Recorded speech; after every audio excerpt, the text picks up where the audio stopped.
नमस्कार। आर के त्यागी गाज़ियाबाद, NCR दिल्ली। ओम सच्ची जनवाणी चैनल को सब्सक्राइब करें। ओम सच्ची जनवाणी चैनल पर आपका स्वागत है। वीडियो को शेयर करें। शेयर करने से सभी रिटायरी साथियों तक वीडियो जाएगी।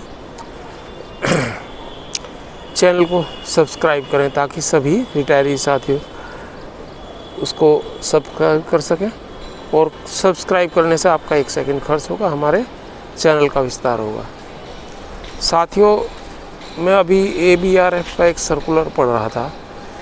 उन्होंने कॉम्यूटेशन के जो केसेस हुए हैं, जो अभी हमारे साथियों ने, एक्टिविस्ट साथियों ने केस लगाए हैं चंडीगढ़ हाई कोर्ट में, पंजाब हरियाणा चंडीगढ़ हाई कोर्ट में, उसके बारे में लिखा है कि ये सारा डाटा हमें उपलब्ध करवाएं। नंबर 1 बात तो, एक तो उन्होंने ऐसे लिखा जैसे इनकी मेहनत से हुआ, इनका कोई रोल नहीं है। मैं मिस्टर S जैन से भी कई बार मिला हूँ, फ़ोन पे भी बात हुई। वो कहते हैं कोर्ट केस तो लगाने नहीं, वो तो बहुत ख़राब है, कोर्ट केस की वजह से सारा नुकसान हो रहा है, वरना हम पेंशन भी पहले ही करवाए थे, कम्यूटेशन भी और करवाए थे, और बाकी सब काम करवाए थे, स्पेशल हाउस वगैरह। मैंने उनसे कहा कि भाई आपने तो करवाया ही नहीं इतने सालों से, तब कोर्ट केस लगाए हम लोगों ने। और दूसरी बात ये कि बोले सिंगला केस भी होपलेस है, स्पेशल हाउस भी होपलेस है। और फिर वो कहते हैं कि नहीं, हमने कॉम्यूटेशन पे लेटर लिख रखे हैं। मैंने कहा आज तक तो मैंने देखा नहीं, ये पिछली मीटिंग की बात थी दिल्ली की। मैंने कहा आज तक तो मैंने आपका कम्युनिकेशन देखा नहीं। हम लिखते हैं लगातार एज एक्टिविस्ट सभी को, प्राइम मिनिस्टर से लेकर फाइनेंस मिनिस्टर, प्रेसिडेंट और दूसरे लोगों को, IBA चेयरमैन, DFS, सभी को हम तो लिखते ही रहते हैं। तो अब वो कह रहे हैं कि ऐसे उन्होंने जाहिर करा, और एक उन्होंने कि जैसे वही करवा रहे हैं इसके पीछे, वो इसके किसी के पीछे नहीं थे, ये हम लोगों की मेहनत है। हम तो 7-8 साल से उठा रहे थे इस मुद्दे को, अब ये गति पकड़ा है और लोगों ने केस लगाने शुरू करे हैं। साथियों, उन्होंने एक और लिखा है कि हमें डाटा शेयर करो और हम ये देखेंगे कि ये गलत है केस या सही है। यानी कि वो एग्जामिन करेंगे कि हाई कोर्ट ने ये गलत किया है, सही करा है, ये वाला डिसीजन दे करके, इंटरिम रोक लगा करके इनको हम देखेंगे, हमारी लीगल कमेटी।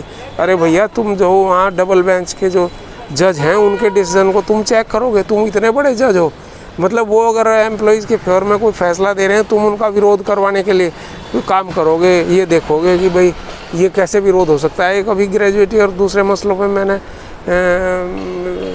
व्हाट्सएप ग्रुप में अपने वीडियो और पोस्ट शेयर की थी करीबन 2-4 महीने पहले। तो इनके कुछ शिष्यगण थे, वो लड़ने आ गए, बोला जी ये तो गलत फैसला है, हाई कोर्ट ने, नैनीताल हाई कोर्ट ने गलत फैसला दे दिया। उन्होंने कहा, बड़ी बहसबंदी हुई। तो मैंने फिर उन्हें कहा तुम उनके शिष्य हो इसलिए तुम ये कह रहे हो। और जब उन्हें बहुत धमका और लोगों ने, मैंने भी जब वो चुप हुए, वरना उनका ये था कि ये तो गलत फैसला है हाई कोर्ट का, ये उसमें कमियाँ बेसियाँ निकालने लगे। अरे भाई, हाई कोर्ट के डबल बेंच के ऑर्डर हैं, चीफ जस्टिस उसमें शामिल है, वो तो गलत है।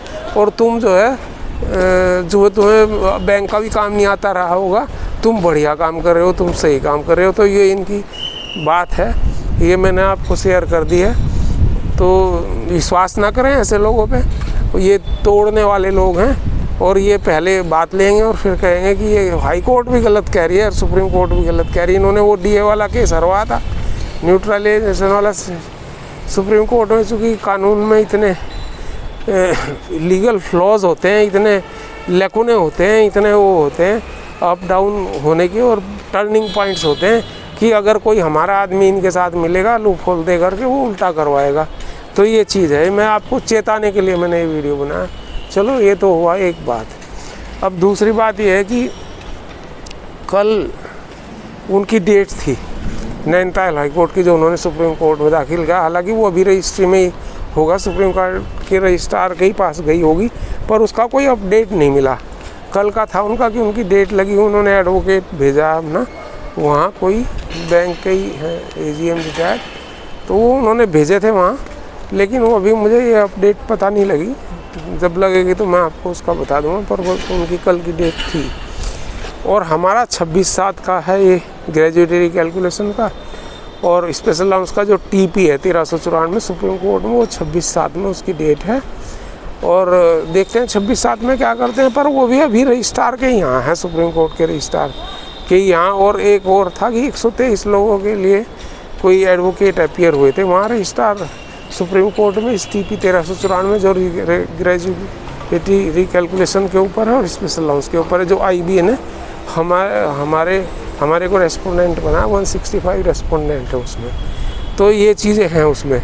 और ऐसा भी हो सकता है आगे चल के कि ये वाला केस जो है बाबूराम कश्यप एंड अदर्स का केस जो है, और स्टवाइल सिंडिकेट बैंक और कैनरा बैंक के पेंशनर्स जो हैं उनका Canara bank versus Baburam Kashyap and others, जो इन्होंने सुप्रीम कोर्ट में लेके गए, चैलेंज किया नैनीताल हाई कोर्ट का डिसीजन।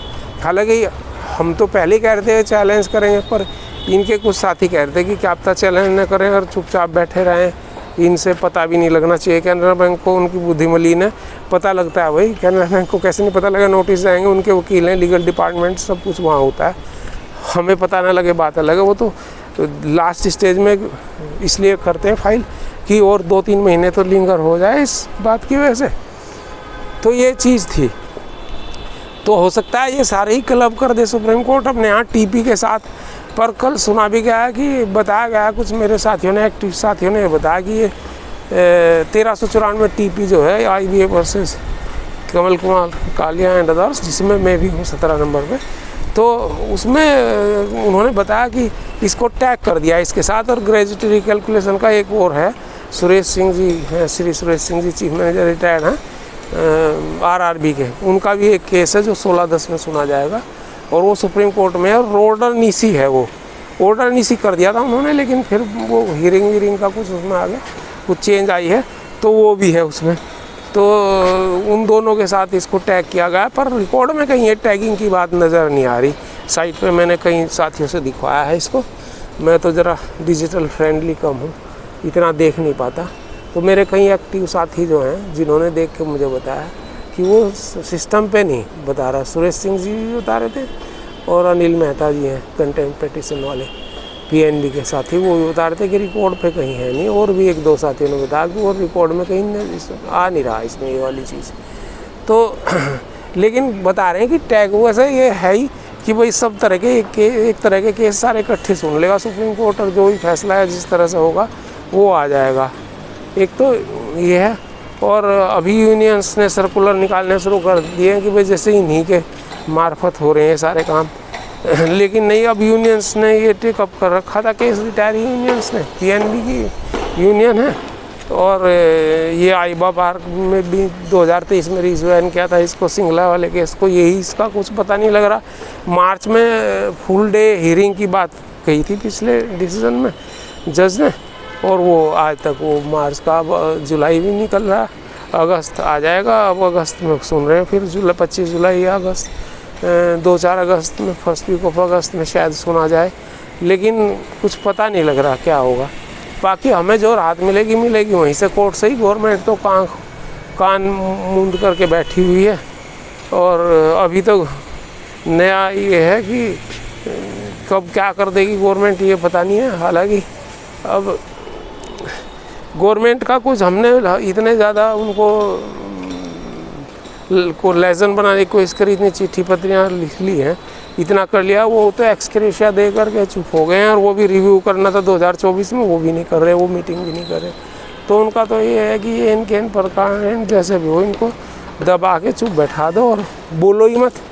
ये तो लेटर लिखे मिले कुछ करें, वो बोलो ही मत। तो भाई जब बोलोगे ही नहीं तो वो है कि क्या होगा। और जनमानस हमारी आवाज़ में कुछ वो नहीं है, जनमानस तो हमारी आवाज़ नहीं सुनता, बैंक वालों के खिलाफ रहता है, पेंशनर्स के भी खिलाफ ही रहता है वो अंदर से।